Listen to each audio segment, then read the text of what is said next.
Tonight, breaking news, the massive rallies from coast to coast, from Washington, D.C. to New York, Chicago to Dallas to L.A. Teenagers from Parkland, Florida, leading hundreds of thousands, demanding tougher gun laws and an end to gun violence in schools. Powerful moments on stage, student Emma Gonzalez marking the minutes it took the gunman to kill 17 people at Stoneman Douglas High School. The march increasing pressure on the gun control debate. President Trump calling for a ban on bump stocks. The NRA responding tonight. From ABC News, this is ABC World News Tonight. And good evening. Thanks for joining us on a busy Saturday night. I'm Tom Yamas. And we begin tonight with the massive rallies across America. Teenagers leading the charge from New England to California. Hundreds of thousands taking part in the March for Our Lives, demanding tougher gun control laws and an end to school shootings. Officials planning for at least 500,000 people in Washington, D.C. Crowds as far as the eye can see. 175,000 in New York alone. A sea of people in Atlanta, Minneapolis, Dallas, and Los Angeles. The movement led by survivors of the shooting rampage that killed 17 people at Stoneman Douglas High School in Parkland, Florida. And more than 800 events taking place around the world. ABC's David Wright leads us off from Washington tonight.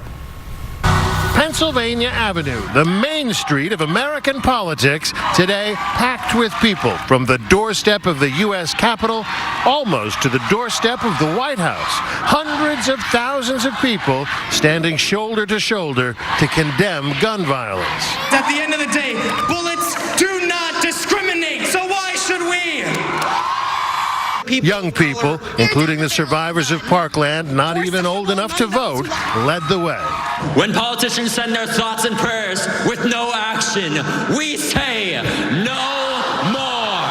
And to those politicians supported by the NRA that allow the continued slaughter of our children and our future, I say get your resumes ready. My friends and I might still be 11, and we might still be in elementary school, but we know what is right and wrong. In New York City, protesters marched from Central Park to Times Square.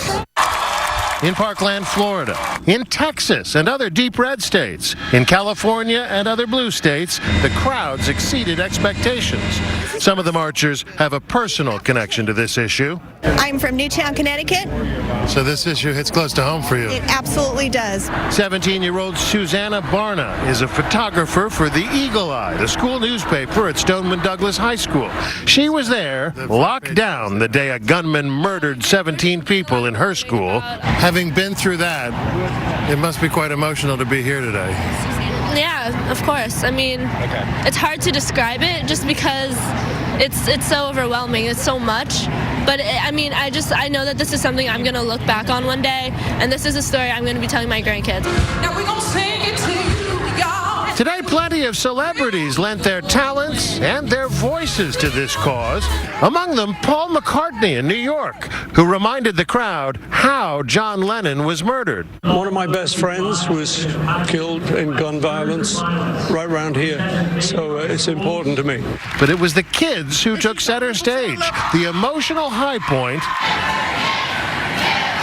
Emma Gonzalez, a Parkland survivor, on stage for 6 minutes and 20 seconds, the amount of time it took the shooter to turn her community upside down.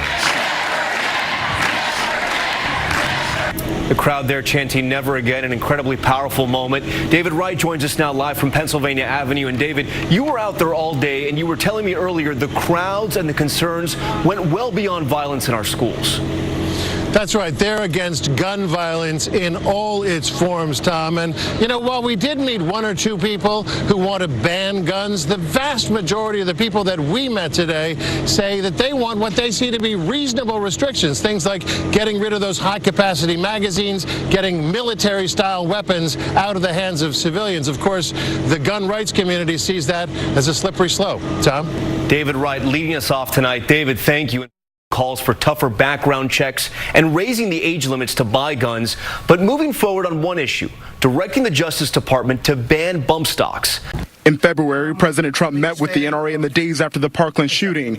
Some of you people are petrified of the NRA. You can't be petrified. Tweeting his new ban on bump stocks, those devices that turn legal weapons into machine guns. Gun advocates say creating safer schools will require more firepower, not less. We protect our president with guns, but when it comes to schools, all we do is put up a sign that says gun-free zone, and it's not working. But today, Parkland students saying the president hasn't done enough since their White House meeting, when he promised to look at raising the purchasing age for guns and approving background checks. Stand for us or beware, the voters are coming. And Kenneth Moten joins us live from Washington tonight as well. And Kenneth, those demonstrators calling for change today.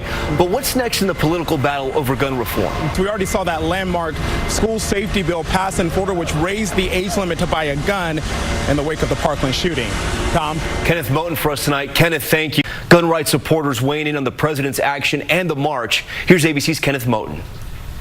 Tonight, as hundreds of thousands participate in the March for Their Lives, gun advocates are fighting for their Second Amendment rights. In Salt Lake City, nearly 1,000 showed up.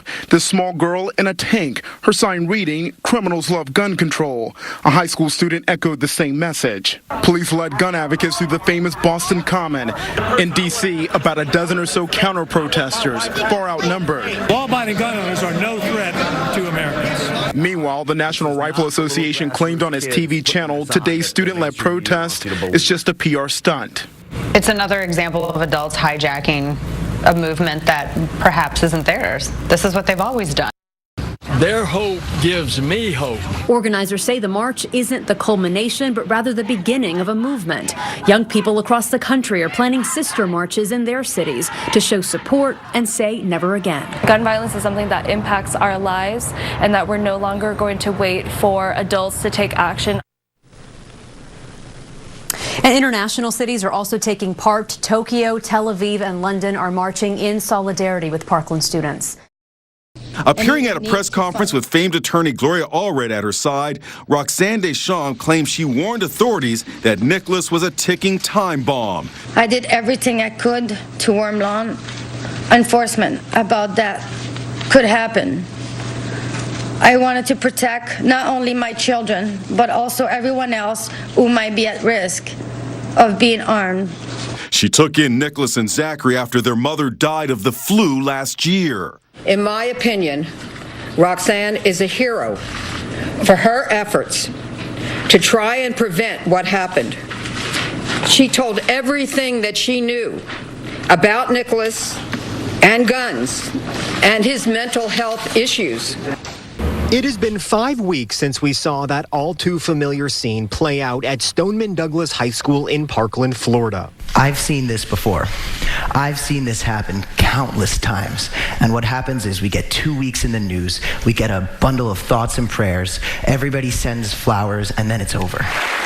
But speaking during a forum at the Harvard Kennedy School on Tuesday night, 6 survivors of that deadly rampage said this time is going to be different. The difference here is that we are the ones that were locked inside the closets texting our parents what could have been our final I love yous. The teenage students turned social activists say given their near-death experience, they are now uniquely qualified to use their platform to speak out and call for tougher gun regulations in America. We are telling our story.